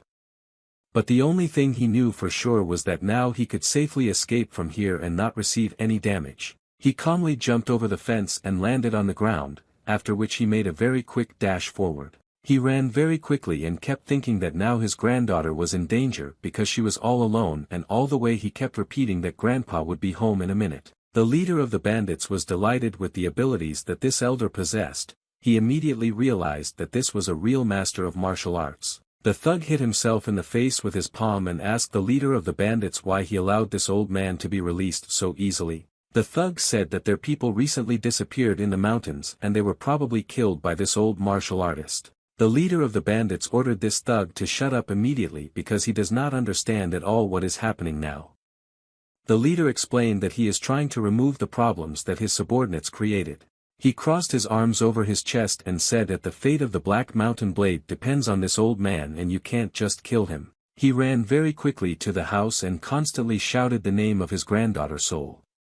He tried to find her to make sure she was okay. He couldn't find her for a couple of minutes and terrible thoughts began to come into his head that a mountain beast would enter their house and eat her. Suddenly the girl appeared behind the old man and ran very quickly towards him and cried. He sat down on one knee and hugged his granddaughter. After that he said that now she doesn't have to worry because Grandpa is already here. He said that it must have been very scary for a little girl like her to be alone for such a long time and asked her for forgiveness and said that he would not leave her alone again. The salt made strange sounds similar to the conversation and frogs. The old man asked the girl not to croak anymore. But the girl suddenly showed her grandfather that it was not her who was making such sounds, but these sounds were made by a frog that she was able to catch in her garden. Grandfather began to laugh when he saw that she had caught a frog and asked how she managed to catch this toad. The girl didn't answer anything and her grandfather just patted her on the head and said that she was a talented girl. He said that he had not been home for several hours and the girl must have become very hungry during this time, so he asked her to wait a little to prepare food. He wrinkled his face and saw that some people were approaching his house and this alerted the old man. He hid the girl behind his back and said that he had already warned the bandits not to come here anymore and not to chase him because he was very angry with them. The bandits looked at the elder and did not say anything. The historian assumed that they came here to finish the job and they want to fight again. The bandits fell to their knees and began to bow to the elder. They said that they had committed a grave sin and asked forgiveness to the old man for all their actions that they had not committed before him. He didn't understand why these bandits decided to come and apologize, but be that as it may, he couldn't mess with these bandits anymore. So he told them that they had better leave here. Suddenly the bandit leader came out of the forest and said that he brought the elder his spear to return it and it looked like a precious weapon but it fell when the elder was lost in knowledge. The leader of the bandits said that the old man would experience a lot of inconvenience living in these harsh mountains and it seems that he even has a little granddaughter with him, so he suggested that the old man and the bandits, his neighbors living on the same mountain, help each other. He said that this was all very strange and he asked them, do they really think that he won't find out about dirty deeds? He took the spear and said that since they got involved with the Wudang sect, their destiny as a black mountain blade is like a candle in the wind and can quickly fade away. He said that the bandits probably want to use an elder who knows martial arts to somehow prepare for the meeting for destruction. He started to get angry and said that if they were trying to perform a sloppy trick to suddenly attack the elder, then they had better retreat back immediately. The leader of the bandits said that he understood the old man's concern and once again asked for forgiveness for being rude earlier. He said that if the elder needed anything, he could ask the bandits for it and they would find it in the mountains at any time. He put a white bag on the ground and said that this was a gift that was not brought as an apology and asked the elder to accept their gift. After that, the bandits apologized to the elder and brought him their gifts. They immediately turned around and calmly left, and the elder watched them leave the territory of his house. Salt immediately climbed into the bag that these bandits had just brought. The elder was scared when he saw that she herself climbed into this bag. He started laughing and took his granddaughter in his hands and then pulled her out of the bag. But suddenly the girl pulled out a dangerous snake from the bag, which was very angry because her peace was disturbed. The snake was angry and immediately decided to bite the person who pulled it out of the bag in which it was hiding. The elder immediately hit this snake on the head with his hand so that it would calm down and lose consciousness, and at that moment he thought that the bandits decided to put the snake in his bag. He took this snake in his hand and realized that this snake well increases resistance to poisons, but he still did not understand why the bandits put the snake there.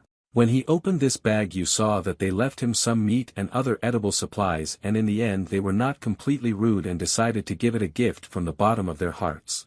The old man and his granddaughter returned home and began preparing food for a delicious dinner. The grandfather very quickly prepared the food that the bandits brought them and, together with his granddaughter, quickly emptied the plates. After they ate, they lay down on the floor to rest and Grandpa said that he ate very well and he hadn't felt so full for a long time and finally he felt that now he could live. The girl made a strange sound and confirmed her grandpa's words. He rested a little and realized that now there is no time to rest and he needs to act very quickly because he has little time. Grandfather sat in the lotus position and began to meditate. He thought that he never knows when he might break down and get into trouble. Therefore, he will have to practice controlling the breathing of chi energy when he has free time.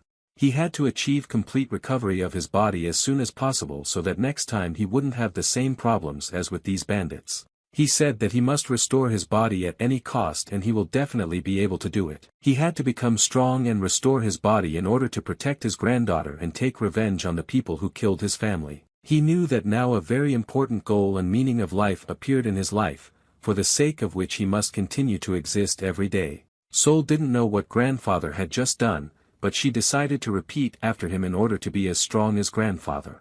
He started laughing because he realized that the baby was now repeating his movements after him and was also learning to meditate. He touched her back with his hand and said that it was better to start training her inner art as early as possible, and the younger the person, the less cloudiness in the body, so the effect doubles. He touched her back with his hand and tried to transfer his chi energy so that it would develop faster. He said he could help her harness this energy. But suddenly he felt that it was very strange and saw that a huge amount of energy was flying out of her body. He realized that there was absolutely no cloudy or black energy in her blood vessels, and the blood vessels through which the energy flowed were wide open, but this was impossible. He said that this means that the speed at which her internal energy and art accumulate is tens of times higher than that of other people. Since the flow of energy is not blocked, there are no replacements when performing martial arts. He said that her ability is called immortal sound and body, and in this case even more energy can be drawn out of her. He decided to use a technique called one heavenly cycle, and this is the process of accumulating true chi in the chi center by passing it through the bloodstream of the whole body and reaccumulating it in the chi center. She was just sleeping at that moment and didn't even imagine that her body accumulates internal energy almost 20 times higher than the internal energy that can be accumulated in one heavenly cycle. He thought that now it was better for him to stop and give her a rest because she was still too small for such heavy loads. He covered her with a blanket and said that his family's method of training internal energy was called the palm of the heavenly earth. This technique is based on frequency and an indomitable spirit. He lowered his head down and said that it increases the limit of internal energy accumulation, but the disadvantage is slow progress compared to the training methods of other major sects. But what surprised him most at that moment was that her internal constitution could solve even this problem, and after that he once again covered her with a blanket and stroked her head.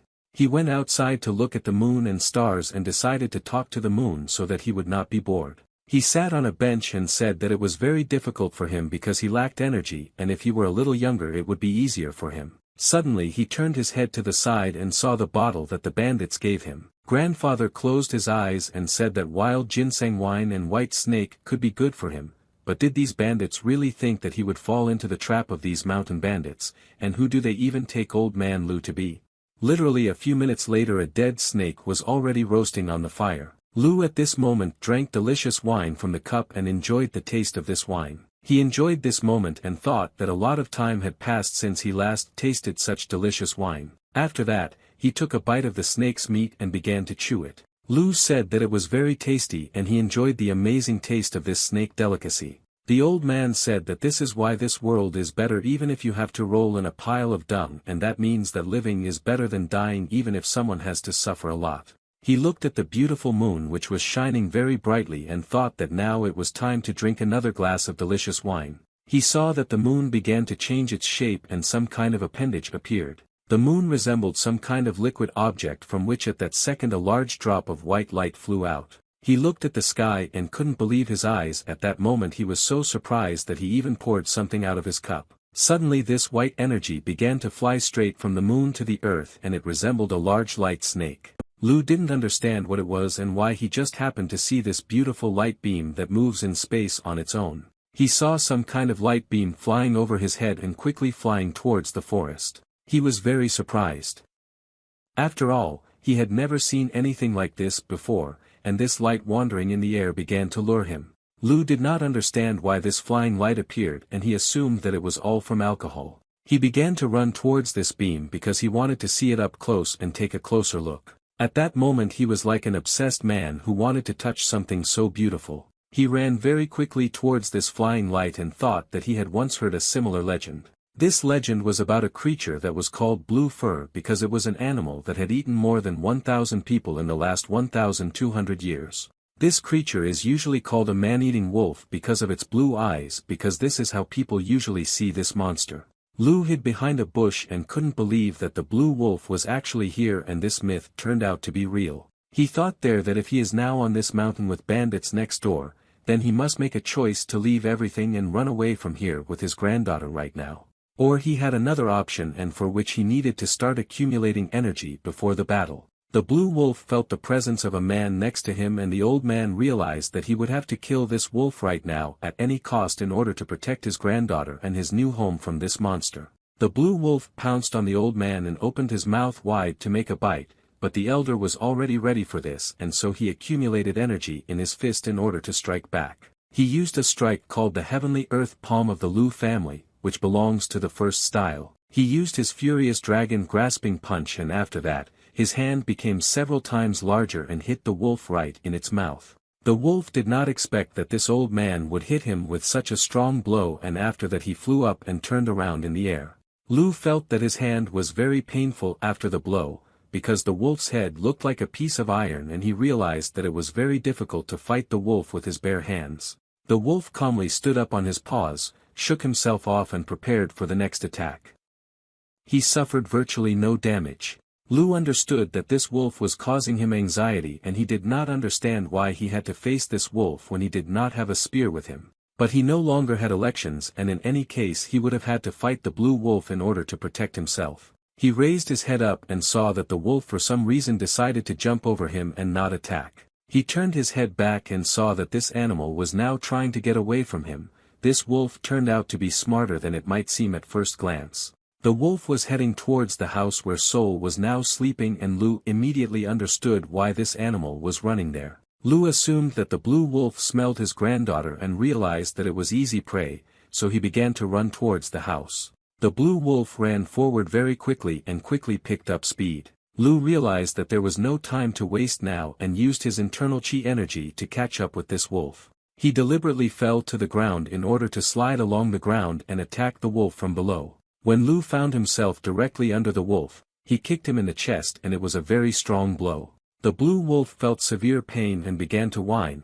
He suddenly saw that there was an old man under his body, and at that moment the wolf was flying in the air. The ox fell to the ground and hit its head. After falling out, cracks appeared on the ground. Lu decided to take advantage of the fact that the animals should now recover from the fall, and so he made a dash towards the house. The wolf suddenly jumped to his paws and began to shake himself off, after which he tried to find his opponent with his eyes. Vok did not understand where his opponent had disappeared, but he heard the voice of this old man and smelled him somewhere nearby. Lu stood on the roof and held his spear in his hands. He told this wolf that no one dares to approach his granddaughter, especially to eat. He activated the ability of his spear, and around the spear man or fiery streams of energy appeared. The historian said that now I cannot fight again. The animal was very angry because this old man had been resisting for so long and did not want to become an easy prey. Lu's eyes suddenly began to glow with white light, and magical energy was released from them. The wolf also began to emit white magical energy from his eyes, and it seemed that he was now preparing for battle. But suddenly the blue wolf decided to turn around and go towards the forest, as if he admitted defeat in front of this elder. Lu didn't understand why his opponent was leaving now.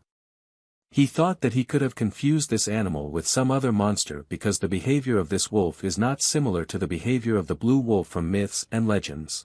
Lu watched this wolf leave and thought that in myths and legends it is always said that the blue wolf never gives up the prey he has his eye on. Lu understood that this wolf would now definitely hide somewhere and would look for an opportunity to attack and eat his granddaughter again. Morning came in the forest. At that moment it was very quiet and calm. The green mountains existed in harmony with the green forests. Lu decided to hit the road in the morning, and at that moment he thought that if he were alone, he would not even avoid a bloody fight with this monster. But now he knew that he couldn't leave his granddaughter alone even for a minute and go fight, because something could happen to him here. Now it's too dangerous. He turned his head back and thought that they barely managed to cultivate the field and the house, and now they need to go somewhere again. He saw a bottle that still had wine in it yesterday and thought that the bandits from the Black Blade clan who live on this mountain would also be in danger. He thought that these bandits and we don't like us, but at least they need to be warned so that they are careful and know that a blue wolf now lives in the forest. When Lu and his granddaughter approached the bandits' camp, he saw that a huge hole had appeared in their wooden fence. He decided not to waste time and enter their camp through this hole in the fence. When he climbed up and came closer to the fence, it seemed to him that it was too quiet in the camp today, and it was very strange for a bandit camp to hear such silence. The elder suggested that the wolf managed to visit the bandit camp yesterday and left behind several corpses. The leader of the bandits saw the elder and said that he was very glad that the great master came to them today. He bowed and said that it was time to formally introduce himself and said that his name is Pang Ho and he is the leader of these bandits from the Black Mountain Blade Gang. Lu said that he came here to warn the bandits about a large wolf that was found in the forest, but apparently he was already too late. Pang Ho guessed that the blue wolf had his eye on this place. Lu said that he could not even imagine that a wolf would openly invade the living quarters of a bandit group and carry out a massacre. Pang Ho said that he thought that the wolf enjoyed killing and not hunting. Lu said that wolves usually don't do this, but this beast is an unusual wolf. And this is a real demon in the form of a wolf. He turned his head back and told the bandits that he had finished all his business in this place and was going to leave, so he asked the bandits to be careful. When the elder began to approach the exit from the bandit camp, he heard the voice of Pang Ho who called him by name Elder Lu Jinshan and asked him to stop. Lu froze at this moment, then turned his head and asked the leader of the bandit. Did he also see the wanted poster? Pang Hua said that he saw this leaflet and he knows that the man in front of him is the family elder of the only remaining surviving member of the Lu clan. He suggested that the Murima alliance is now hunting for the elder. Lu asked why the bandits did not tell the authorities that they had found him. After all, they could have received a good reward and perhaps they would even be able to quell discontent with the Wudang sect. Pang Ho said that the elder was slandered in this announcement. He said that after they personally met the elder, they realized that the wanted ad was a dirty trick. Pang Ho said that he saw the old man's relationship with his beloved granddaughter and realized that the grandfather did not kidnap his granddaughter, he just wanted to save her. PWNG Ho said that they are not planning to sell an innocent old man and his little granddaughter just to look good in front of these idiots who hate them. The bandits bowed to the elder and began to beg him for his grandfather to help them cope with the Wudang sect and defeat the blue wolf that was attacking their camp. Lu thought about what happened to these guys. Perhaps they will be able to capture the blue wolf first and he will not have to leave the house that he built with such difficulty. The elder asked the bandit. Did the blue wolf really make such a big hole in the fence? Pang Ho said that this hole was made by blue wolves and does not plan to repair the fence in the near future. Lu ordered these bandits to leave everything as is and instead mobilized the entire workforce to prepare water tree branches straw bales. Pang Ho lowered his head and said that they will do whatever Elder Lu orders them to do. But Lu said that he had one more request and he needed someone who would take on an extremely important role. Pang said that he can do it, but he needs to find out what exactly needs to be done. Lu replied that he needed another person who had a very thick physique and looked like a tasty piece of meat. They looked at the thug who was standing next to them and thought that he was perfect for this role. The thug at that moment only realized that we were talking about him and he would have to be bait for this blue wolf. Lu said that there was a lot to be done now and ordered the bandit to hurry up and start acting right now. Pang asked how many days they have to prepare for this task. Lu said that days are too long, because this demon will not wait that long. Sol was very tired at that moment and slept in her grandfather's bag.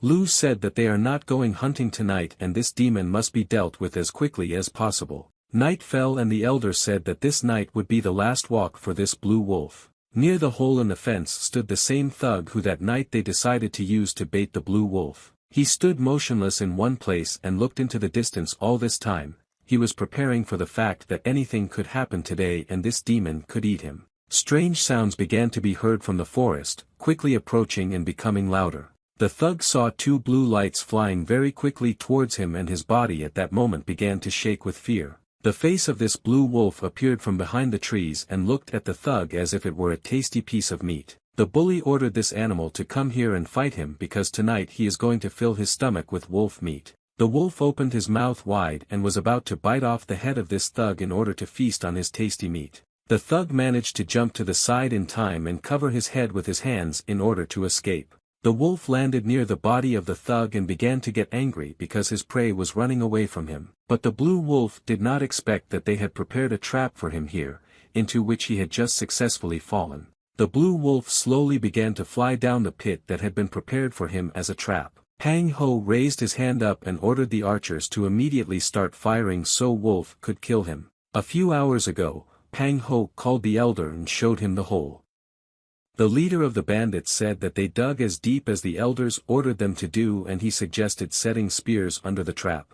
Lu said that the copy below will not destroy or pierce the wolf and will only damage it, and it is better to use archers for this. The wolf tried to get out of this hole, but he was constantly attacked by many arrows and left wounds on his body. Lu suggested using this water at the bottom of the pit instead of a copy and making a small pond. The elder understood that if they did not use water at the bottom of the trap, it could tie the legs of this monster for some time, and at that moment they would not be able to attack him.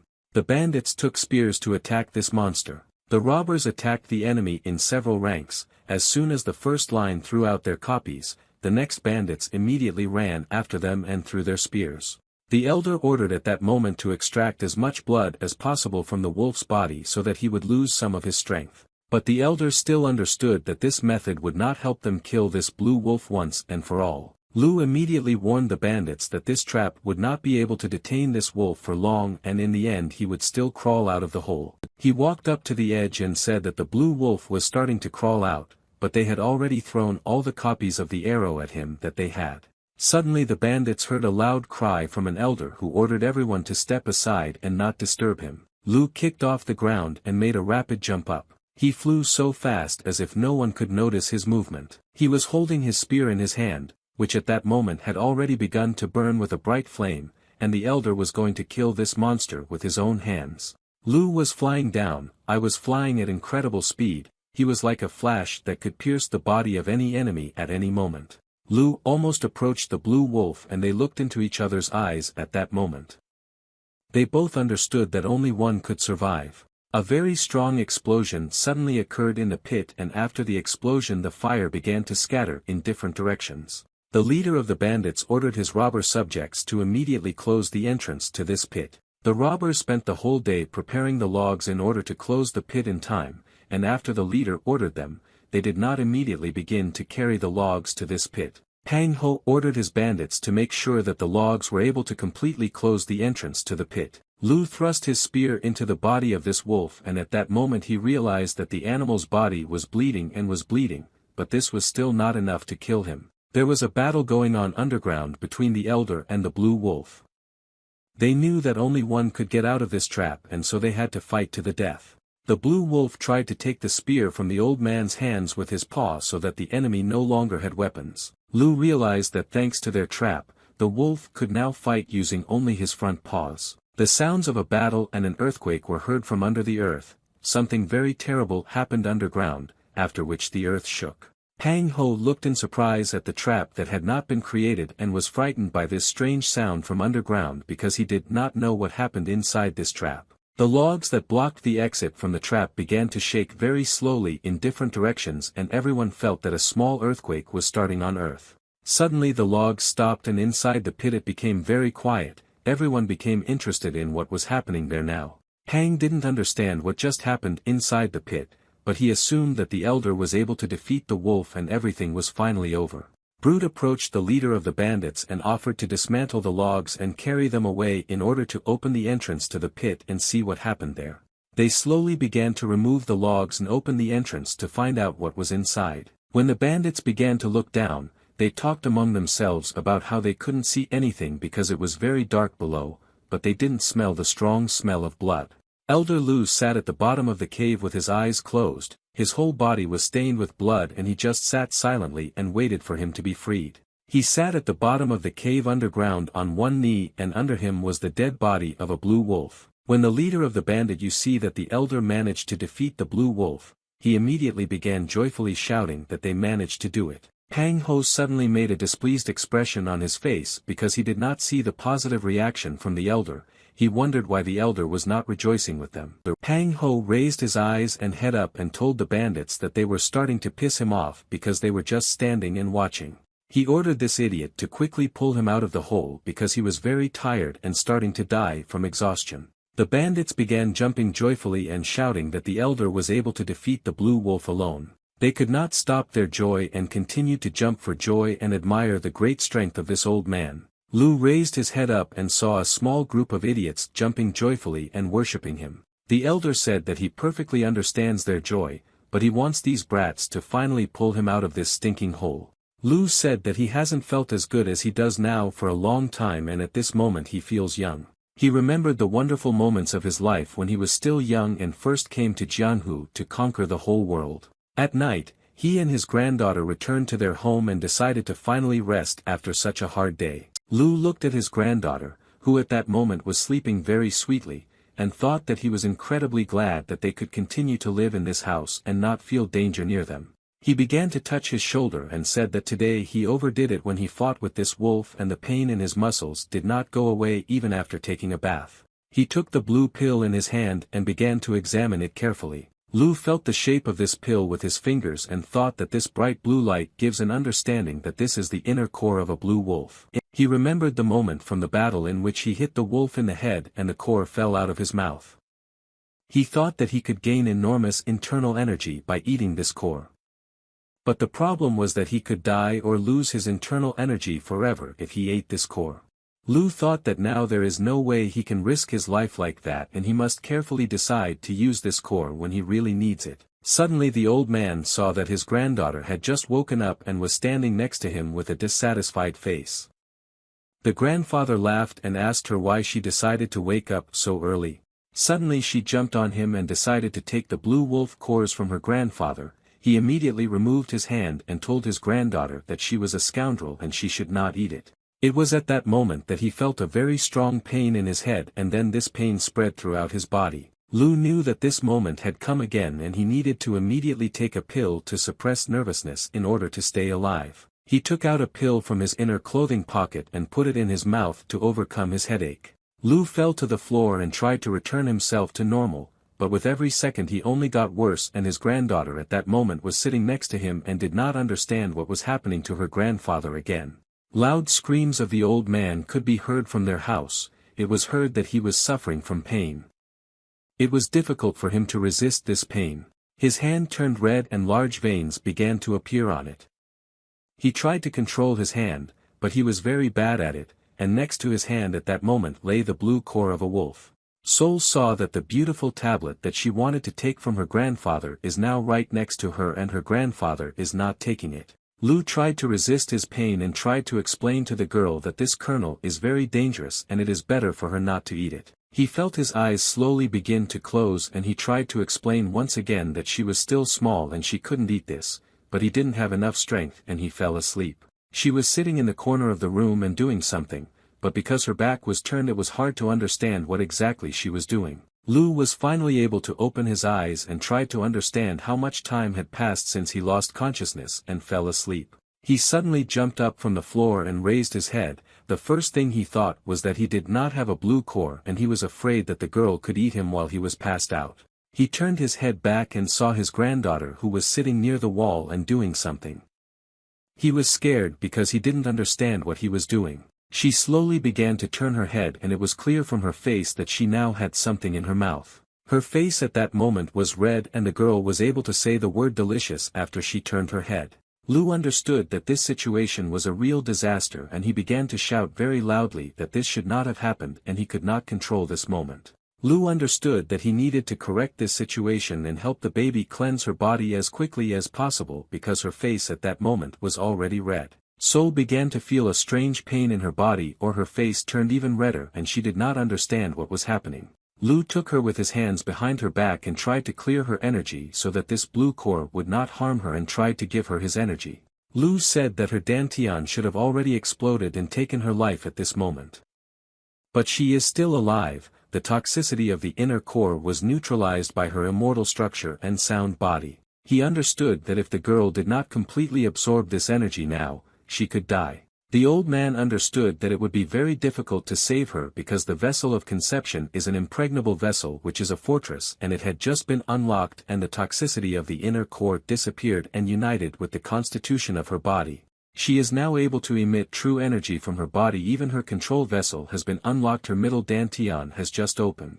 Lu thought that her decision to eat this blue core was not such a bad decision. He saw how she slowly began to fly into the air, and this meant that she was now beginning to reconstruct her body. She became a child who had just been able to be born again and gain a new body reconstruction. In her small and beautiful eyes at that moment there was the entire universe that flowed through her internal veins and chakras. A bright green light suddenly appeared from their house and illuminated the space on the street with powerful rays.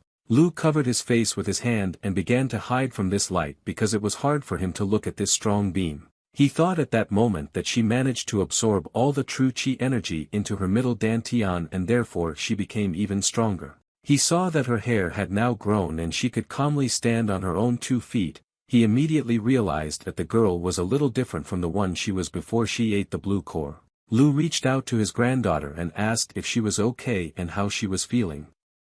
He wanted to make sure nothing bad happened to her. But as soon as he touched her with his finger, she immediately made a sharp jerk forward and disappeared somewhere. Sol began to run very quickly and was happy that now she could not only walk but also run incredibly fast. Lu couldn't believe his eyes. He saw how his little granddaughter had just started running. But just a few minutes ago, she couldn't even walk, and now she can run so fast that she can move across the ceiling. He smiled and thought that all his life he had been training his internal chi energy but could not achieve restoration of his body and could not even think that his granddaughter would be the first to achieve this. He watched the night gradually flow into morning and thought that he had the most extraordinary granddaughter in the whole world.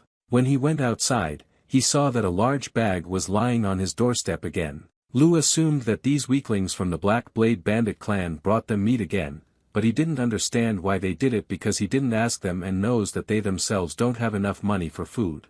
Lu thought that no matter what, he should still be grateful to these bandits and enjoy this delicious food right now. The old man was slowly frying the meat on the fire and turning it with a spit, but suddenly a girl ran past him and he heard a loud whistle. He saw the girl quickly running around their yard and thought that this scoundrel was very energetic after eating the blue kernel. He thought that she had had enough of running around so much and finally needed to calm her down. Lu saw how the girl began to run very quickly towards the forest and shouted very loudly to her that she was still too small to run too far, but he thought that in an instant she had acquired physical strength close to the strength of the indestructible Buddha and he would not worry about her. But suddenly he thought that the punitive forces of the Wudang sect should soon arrive in their forest to attack the camp of the Black Blade robbers. He lowered his head down and began to remember the dialogue between him and the bandit leader. Pang Ho said that in fact they served in the army about 10 years ago and they deserted because they did not want to participate in the rebellion of their boss whose name was General Yang Yue. Lu took a cup of alcohol and drank delicious wine after that. He said that all the bandits simply made a decision based on their beliefs and there is nothing wrong with that and it is not their fault that they decided to become deserters. Pang Ho said that everything is so and even after they hit on this mountain they never touched civilians and only stole the property of corrupt officials and merchants who agreed with them. Lu did not close his eyes and thought that who is he to help these bandits when he has his own problems and until he achieves the restoration of his body and he, too, will have to live with bated breath. At that moment, his granddaughter suddenly bumped into him and shouted in a joyful voice that she wanted to hug her grandfather. She pushed him onto his back and he fell after that. He said that if she jumps on him like that a few more times, then 100%, she will kill him. Lu saw that his granddaughter suddenly fell asleep on his chest and thought that she could finally get tired and fall asleep after running all day long. He hugged her with his hand and thought that even if she underwent body reconstruction, she is still a child and it is normal for him to refuse body restoration at that age. He understood that the most important task for him was to do everything to protect his granddaughter and not allow anyone to offend her. Suddenly very loud screams were heard in the forest. Lu held his granddaughter in his arms and hugged her at that moment. She was still sleeping. The scream that came from the forest became louder and louder every second. The elder suggested that these people could have already come to the bandit camp to deal with them, but he did not believe that they appeared here so quickly. It was one of the 9 great sects, one great clan Wudang sect. When the elder hears his name, they are filled with wrath as they are a great force in the Murima alliance. Lu wanted to drive these people out of the forest as quickly as possible because he has his own grievances against them. But the old man suddenly realized that his intervention in this conflict would not end well and without his intervention these bandits would be able to pay off. Lu understood that in fact he should sting the weak bandits because they are in no way capable of resisting this great clan. A warrior from the Wudang clan put a sword to the neck of one of the bandits and forced the bandit to tell where the camp of the Black Blade clan was located. Next to them lay the corpses of dead bandits. They died in agony because they did not want to tell the location of the camp, and now they were brutally killed and deprived of a limb of their body. The bandit said that he did not want to be carried around for a long time and asked to kill him as quickly as possible and stop waving his dirty sword. The warrior was very angry at this bandit, but he understood that this guy was the only one left alive from the entire gang, which they had not just caught. He raised his sword up and said that this bandit has no right to open his dirty mouth, and the second warrior offered to cut off this vile bandit's tongue. The bandit was preparing to be killed, and suddenly he heard that one of the warriors wanted to cut off his hand before killing him. When the warrior's sword was about to touch the shoulder of this bandit and cut off his hand, suddenly the elder's spear appeared and blocked the blow.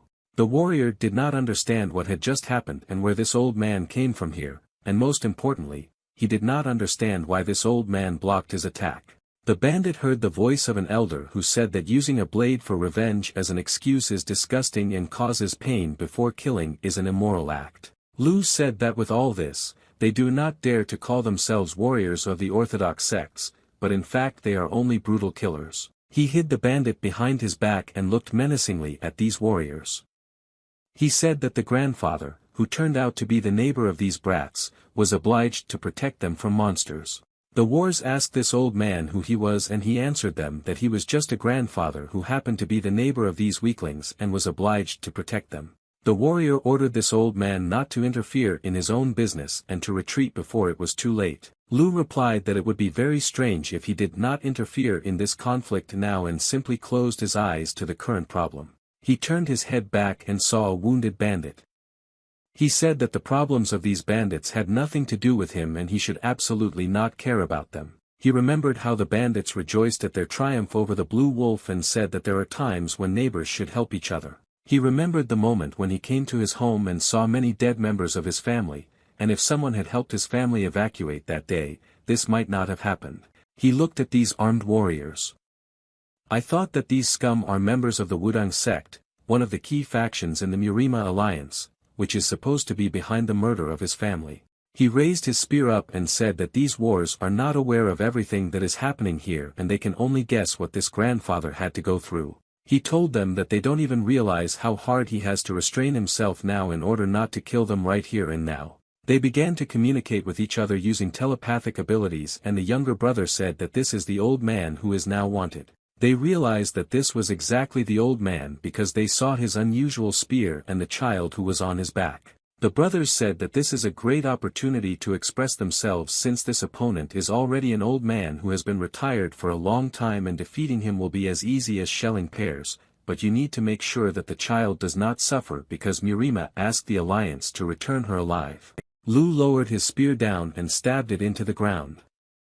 He said that these two warriors were still young, he could give them a chance to stay alive. But the soldiers decided not to listen to him and thought that he was just a crazy old man. They decided to attack him at the very moment when they saw that he lowered his spear and thought that this was the perfect moment to attack him. The warrior saw that this old man had a lot of open places to attack him, but suddenly he felt that someone touched his cheek with their fingers or pulled him to the side. Lu hooked his fingers around this guy's latch and began to spin around his body. The elder brother watched as this old man turned his little brother's head and it all came to the point that his head was broken. The younger brother at that moment did not understand what was happening. He felt his neck crunch loudly several times and after that his head was on his back. He was still alive but slowly losing knowledge and falling down. Lu said that these guys still had a chance to escape and refused to fight, but they made their own choice and so he pierced their bodies with his spear. Lu said that at that moment they crossed the forbidden line and now a war would begin between the Wudang and Black Blade clans. Lu understood that this was a stupid, strong circle together and it would continue more and more and it was unlikely that it could ever be stopped. The elder understood that man is an animal that can never free himself from the desire for revenge, and the old man will also never be able to suppress this desire in himself. He said that he will never stop until he finishes taking revenge for his family and until he kills all the people who committed this evil. When they approached the gate of the bandits' camp, suddenly one of the bandits shouted that the elder was coming with Sangu. The bandits began to shout in surprise that they now had the corpses of Taoists on their shoulders. Sanggu said that everything was exactly like that, and the elder dealt with these rats using only one blow of his spear. A very loud naked scream began in the camp. The bandits were happy because their friend was alive and the elder was able to kill their opponents, but the old man asked them to stop making noise because he was not going to help these bandits.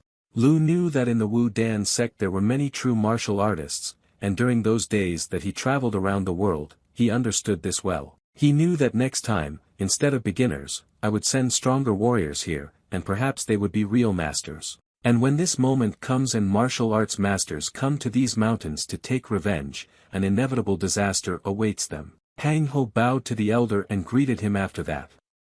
He thanked the elder for helping them. Lu asked the leader of the bandits why he was so calm and was he able to find out something about the strength of these warriors. Pang replied that there were only 8 warriors and among them there were 3 first-generation disciples and 2 of them had just been killed. Lu said that if these are first-generation disciples, then they must be first-class masters who have already wielded a sword and the only person who can resist them is someone like Pang Ho because he studied martial arts. Pang Ho said that they have no special strategy to resist these warriors and all they can do is use the barricade as a shield and hold out as long as they can. Lu said that it doesn't matter how thick and high their barricade is, because it is useless, the first-generation disciples of the Wudang sect will cross. The elder explained that these warriors know how to use a sword and can easily cut a wooden fence and with so many people they will not be able to hit them with arrows. He understood that, as in the case of the Blue Wolf, they needed to lure these conifers inside, surround them and destroy them since the bandits once served the government forces, they must know how to ambush. Pang Ho said that he was confident that he could set up an ambush, but he was afraid that the first-generation disciples might sense their energy. Lu said that this is precisely why he brought 2 corpses of these warriors here so that with their energy they would distract the attention of the first-generation students. He started scratching his beard and said that all they need to do is kill a few idiots before they can execute the Wudang sect sword array. Night had begun and the forest was very dark and quiet, but everyone understood that this was the calm before the storm. The warriors from the sect realized that their brothers whom they sent on this mission did not return and decided to personally come here to kill these guys. They moved very quickly and quietly through the forest using their ability to move unnoticed. The leader of their sect suddenly raised his hand up and made this gesture to the rest of the fighters. The sect wars saw their leader's gesture and immediately stopped. They hid behind the bushes and tried to be invisible like a shadow in the dark. Their leader narrowed his eyes and carefully began to examine the fortress they now needed to invade. He noticed that it was too quiet at their base and most likely they had already fled from here.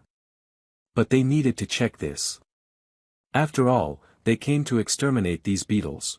One of the students said that he knew that this is exactly what would happen and these weaklings would get scared and run away. The second guy replied that the 2 brothers whom they sent here have not returned yet and most likely they can now pursue the bandits. The leader of the Wudang sect's punitive forces, first-generation disciple Qin Jin, asked his junior warriors to be quiet and not make noise. Hyun saw with the help of her unique vision that there were archers behind the walls of this camp and they were now sitting in ambush behind their barricades and waiting for the right moment to attack. She assumed that there were now more than 100 bandits inside this camp and did not understand whether they would be able to cope with all these robbers. This girl's name was Hyun Hee and she was a second-generation disciple of the Wudang sect.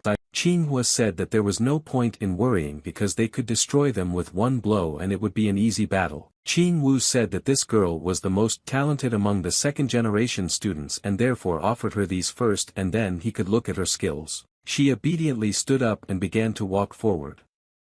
She said that she understood why the elder brothers asked her to go first. Hyun Hee was very worried at that moment and tried to look closely to see where the other opponents were. Suddenly she said that there were still opponents there whom she could only notice now. But the guys didn't understand who exactly she was talking about. Hyun Hee asked her brothers to look at the entrance to this camp and then not seeing the same thing that she sees. On the way to this camp there was a man with long hair, his face was not visible next to him. 2 tied disciples of the Wudang clan were sitting. They were shocked and they saw that the younger students were caught by ordinary bandits and used as bait. He raised his sword and shouted loudly that the henchmen of the Wudang sect should carefully watch how their brothers were being killed and retreat if they did not want to end their lives in the same way. He cut off the head of one of the brothers and threw it towards these warriors. The head very quickly began to fly towards them, and in flight it left a trail of blood behind it. The head fell to the ground and slowly began to bounce off the ground and roll towards the warriors who were now hiding in the bushes in the forest. The severed head fell right near the feet of one of these warriors and stopped in this very place. The student was very scared and began to scream loudly that their younger brother Hyun's son had just been brutally killed and decapitated. He said that this whole situation looks very strange and assumed that both of them should already be dead, but the guy who stood in front of her said that the second brother is still alive. They saw him sitting tied up near the gate and assumed that these bandits poisoned him so that he could not use his power. The elder swung her sword again and was about to cut off the head of the second brother. He said that it was very noisy here and he didn't like it. One of the students suddenly made a sharp jerk and quickly moved from the forest to the gates of this camp. He shouted that he hated these damned bandits. The guy tried to save the younger student and shouted that he would not allow him to be beheaded. Lu at this moment had almost touched this guy's neck with his sword. Lu decided to use his sword to cut off a bunch of hair from this guy's head. The warrior realized that he was in a hurry when he decided to jump here because he felt a sharp blade of a blade near his neck. Lu struck this warrior and threw him into the depths of the camp, but the warrior still managed to block this blow and survived. He flew back and did not understand what had just happened and where did this man get such incredible strength. The guy in flight thought that all this was impossible because the trajectory of the sword of this man who had just hit him with all his strength changed in an instant. Lu walked up to his spear and with the help of his foot he threw his spear up in order to use it now as a weapon. He caught the spear with his right hand and said that he was surprised that this guy was able to block his blow and realized that this guy was a first-generation student. It was yours who was able to land on the ground, and after that he immediately decided to rush into battle again. He was very surprised that this old bandit was capable of such a strong blow and therefore, although he could kill him with one blow in response.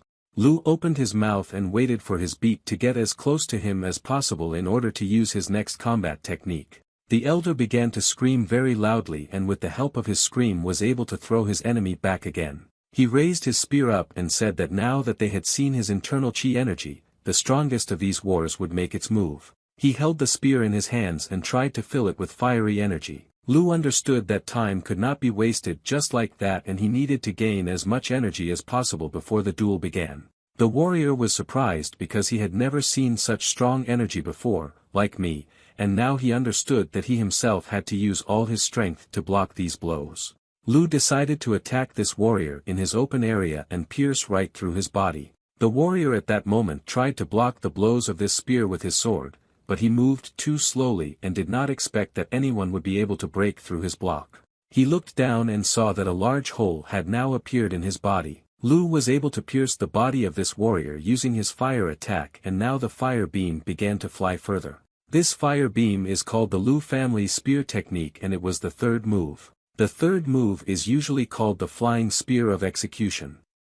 At that moment, a very strong explosion occurred behind this guy and there was a large through hole in his body. The blast wave was so strong that it pushed the elder back and it was difficult for him to stand on his feet after such an explosion. He flew back and thought that he managed to use this technique correctly. But he understood that now he had managed to cope with only one enemy and most likely the next enemies were already starting to approach him. He was able to stop and stand with his feet on the ground in order to stop flying. Now the strongest martial arts expert among all these warriors decided to personally fight the elder and made a swift dash to meet him. He was a master who professionally wielded the ball and could spin it in his hands while flying. He rotated around his body and gained speed creating their blade using his sword. He felt the soft but strong fighting spirit and first-class martial art that this sword-wielding warrior exuded. He blocked the blow of this sword using his spear and thought that despite the fact that his internal energy is not comparable to his, but the opponent's strength is truly incredible and the first-generation disciple is very strong.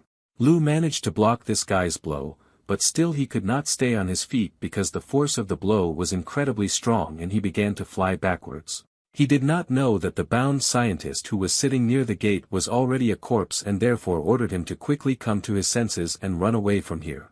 At that moment, a sharp blade pierced his body from the back. He turned his head back and realized that the guy who had just killed him was not his student. He knew that after such a severe wound he only had a short time to live, and so he wanted to say something before he died. He began to accuse these bandits of being damned demon killers, and they all needed to be destroyed. Lu did not want to listen to the dying screams of this idiot and therefore pierced his body with his spear in order to finish him off. The rest of the disciples were very scared when they saw that the two strongest warriors from their sect had just been killed by these bandits. Lu suggested that these brats think carefully before going into battle and think carefully about their afterlife.